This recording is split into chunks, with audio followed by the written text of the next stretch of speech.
जय श्री राम भक्तों। आशा करता हूँ कि आप सभी कुशल से होंगे। अब हम श्री रामचरितमानस की कथा को आगे की ओर बढ़ाते हैं। माता पार्वती जी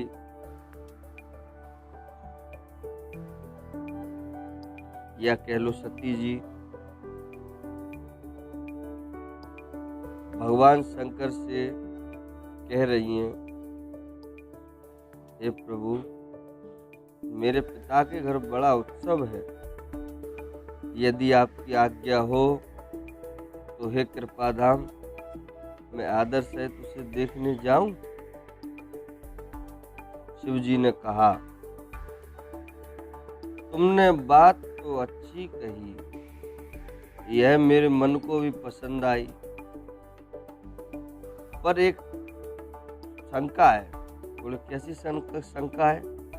कि उन्होंने न्योता नहीं भेजा, यह अनुचित है।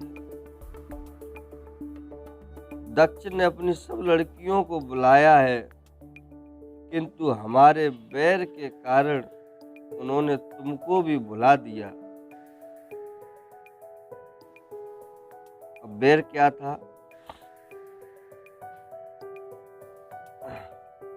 एक बार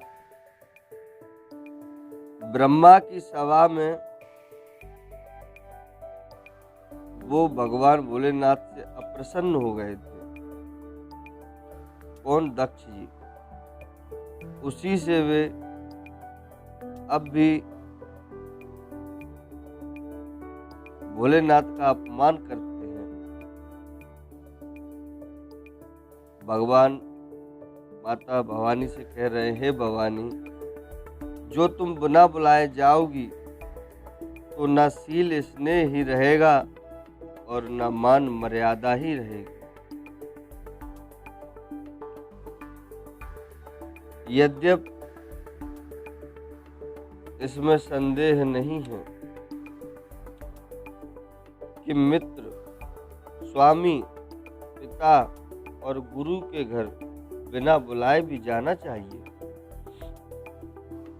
तो भी जहाँ कोई विरोध मानता हो उसके घर जाने से कल्याण नहीं होता।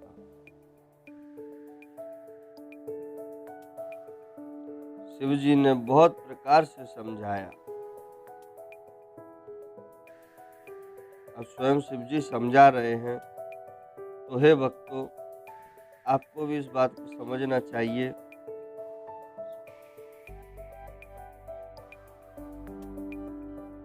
कि बिना बुलाए कहीं भी नहीं जाना चाहिए।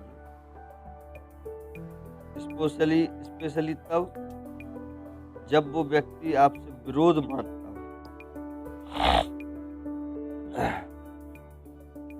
शिव जी ने बहुत प्रकार से माता को समझाया, पर होनहार बस माता के हृदय में बोध नहीं हुआ। फिर शिव जी ने कहा कि यदि बिना बुलाए जाओगी तो हमारी समझ में अच्छी बात नहीं होगी, फिर आपकी मर्जी।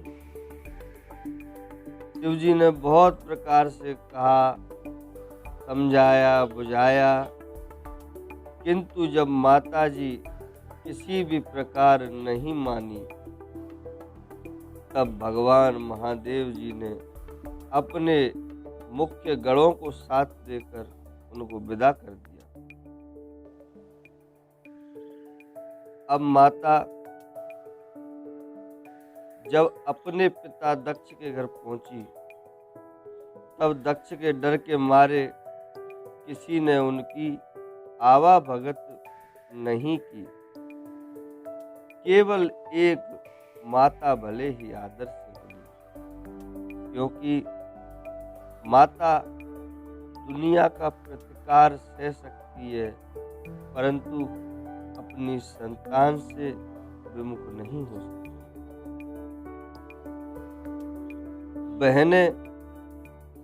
बहनें भी मिली माता से, पर बहुत मुस्कुराती हुई मिली कि मानो जैसे उनकी हंसी उड़ा रही हों कि देखो हम तो बुलाए हैं इसलिए आए हैं और तुम बिना बुलाए आई। दक्ष ने तो उनकी कुछ कुशल तक नहीं पूछी, आई हो तो ठीक है कि नहीं है, कैसी आई, कब आई, परेशानी तो नहीं हुई, कुछ भी नहीं पूछा। सती जी को देखकर उल्टे उनके सारे अंग जल उठे। देखिए एक पिता को क्या ऐसा होना चाहिए? नहीं, पर ये सब लीला चल रही है। तब माता ने जाकर यज्ञ देखा तो वहां कहीं शिवजी का भाग दिखाई नहीं दिया। तब भगवान शिवजी ने जो कहा था वह माता की समझ में अच्छी प्रकार से आ गया कि बिना बुलाए अगर जाओगे तो मान और सम्मान तो दूर की बात, अपमान मिलेगा वो ब्याज में। तो ऐसा सोचकर स्वामी का अपमान समझकर माता का हृदय जल उठा। पिछला पति परित्याग का दुख उनके हृदय में उतना नहीं व्यापा था जितना महान दुख इस समय हुआ। पहले जब भगवान भोलेनाथ ने माता जी का त्याग कर दिया था मन ही मन, तब उनको इतना दुख नहीं हुआ था जितना कि आज उनको दुख हो रहा है। यद्यपि जगत में अनेक प्रकार के दारुण दुख हैं, किसी को कोई दुख है, किसी को कोई दुख है, कई प्रकार के दुख, तथापि जाति अपमान सबसे बढ़कर कठिन है। यह समझकर माता को बड़ा क्रोध हो आया। माता ने उन्हें बहुत प्रकार से समझाया बुझाया। इसकी माता ने, भवानी की माता जी ने, उनकी मम्मी ने उनको बहुत समझाया, परंतु उनसे शिवजी का अपमान सहा नहीं गया। माँ भवानी से प्रभु शिवजी का अपमान नहीं सहा गया। इससे उनके हृदय में कुछ भी प्रबोध नहीं हुआ। तब वे सारी सभा को हठपूर्वक डांट कर क्रोध भरे वचन बोली, हे सभासदों और सब मुनीश्वरों, सुनो, जिन लोगों ने यहाँ शिवजी की निंदा की या सुनी है उन सबको उसका फल तुरंत ही मिलेगा और मेरे पिता दक्ष भी भली भांति पछताएंगे। जहाँ संत शिवजी और लक्ष्मीपति विष्णु भगवान की निंदा सुनी जाए, वहाँ ऐसी मर्यादा है कि यदि अपना बस चले तो उस निंदा करने वाले की जीभ काट ले, और नहीं बस चले तो कान मूंद कर वहां से भाग जाए, एक क्षण भी बैठा ना रहे। त्रिपुर दैत्य को मारने वाले भगवान महेश्वर संपूर्ण जगत के आत्मा हैं। वे जगत पिता और सबका हित करने वाले हैं। मेरा मंद बुद्धि पिता उनकी निंदा करता है, ऐसा माता सती जी विचार कर रही हैं। और मेरा यह शरीर उन्हीं के वीर से उत्पन्न है। मेरी रगों में मेरे पिता का, ऐसे पिता का खून बह रहा है जो जगत पिता का अपमान करते हैं। इसलिए चंद्रमा को ललाट पर धारण करने वाले वृषकेतु शिव जी को हृदय में धारण करके देखो, जाते जाते भी भगवान को हृदय में धारण किए हुए हैं। मैया जी, मैं इस शरीर को तुरंत ही त्याग दूंगी। ऐसा कहकर सती जी ने योगाग्नि में अपना शरीर भस्म कर डाला। सारी यज्ञशाला में हाहाकार मच गया। सती का मरण सुनकर भगवान शिव जी के गण यज्ञ विध्वंस करने लगे।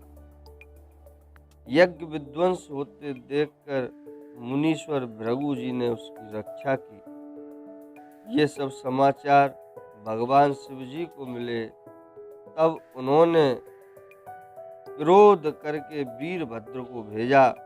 उन्होंने वहां जाकर यज्ञ विध्वंस कर डाला और सब देवताओं को यथोचित फल दिया।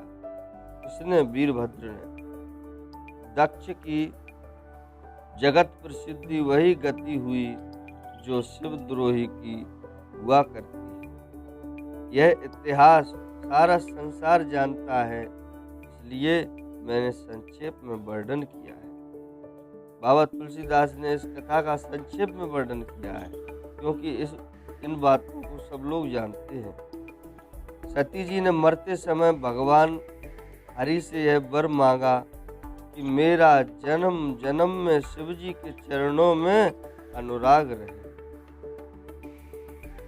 इसी कारण उन्होंने हिमाचल के घर जाकर पार्वती के शरीर से जन्म लिया। माता का दूसरा जन्म हुआ, जहाँ पर उनका नाम पार्वती हुआ। जब से उमा जी हिमाचल के घर जन्मी, तब से वहाँ सारी सिद्धियां और संपत्तियां छा गई। मुनियों ने जहाँ तहाँ सुंदर आश्रम बना लिए और हिमाचल ने उनको उचित स्थान दिए, क्योंकि मुनियों पहले के जो ऋषि मुनि थे वो त्रिकालदर्शी होते थे। तो क्या है, वो त्रिकालदर्शी मुनियों को सब कुछ पता रहता था कि कहाँ माता जी ने जन्म लिया है, कहाँ पे भगवान प्रभु जन्मे हैं, सबका उनको पता रहता था। और जहाँ पे किसी दैवी शक्ति का जन्म होता था, वहीं पर वो सारे लोग अपने अपने स्थान कुटिया बनाकर रहने लगते थे, उनके दर्शन की इच्छा से कि कब उनके दर्शन हो, ज़्यादा से ज़्यादा उनके दर्शन हो। इसलिए अब क्या हुआ,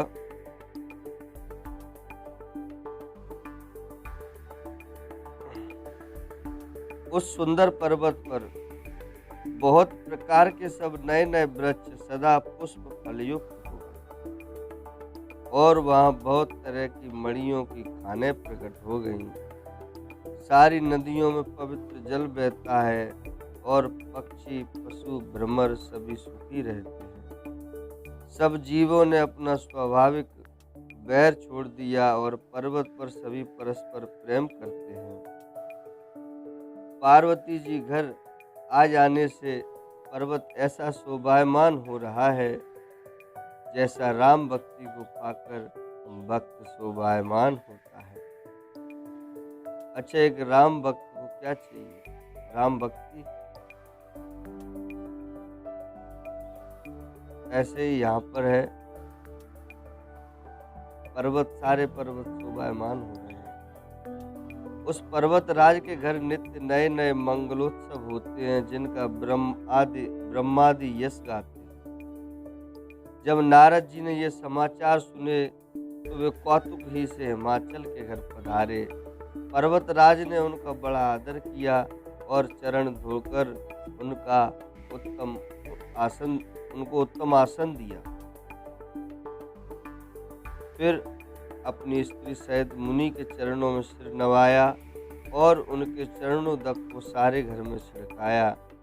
हिमाचल ने अपने सौभाग्य का बहुत बखान किया और पुत्री को बुलाकर मुनि के चरणों पर डाल दिया और कहा, हे मुनिवर, आप त्रिकालज्ञ और सर्वज्ञ हैं। देखिए वही बात आ गई, त्रिकालज्ञ मतलब तीनों लोकों में, मतलब तीनों दशाओं में झांकने वाले, भूत में, वर्तमान में और भविष्य में, है ना, तीनों कालों की बात जानने वाले। और सर्वज्ञ मतलब सब कुछ जानने वाले। आपकी सर्वत्र पहुँच है, अतः आप हृदय में विचार कर कन्या के दोष गुण कहिए। बोलिए सियावर रामचंद्र की जय। आज की कथा को यहीं पर विराम देते हैं और इससे आगे की कथा हम कल सुनाएंगे। देखिए कल आपको पता चलेगा अगली कथा में कि नारद मुनि जी ने माता का नामकरण किया और उनके जो गुण हैं उनको बारे में बताया और कि कैसे कैसे गुण हैं, दैवी गुण हैं, उनके बारे में चर्चा होगी। तो इसको हम आपको आगे बताएंगे। चलिए अब आपसे विदा लेते हैं और अपनी अगर आपको कोई गलती लगी हो तो उसके लिए क्षमा करें और देखते रहिए श्री रामचरितमानस कथा। जय श्री राम, जय श्री राम, जय श्री राम।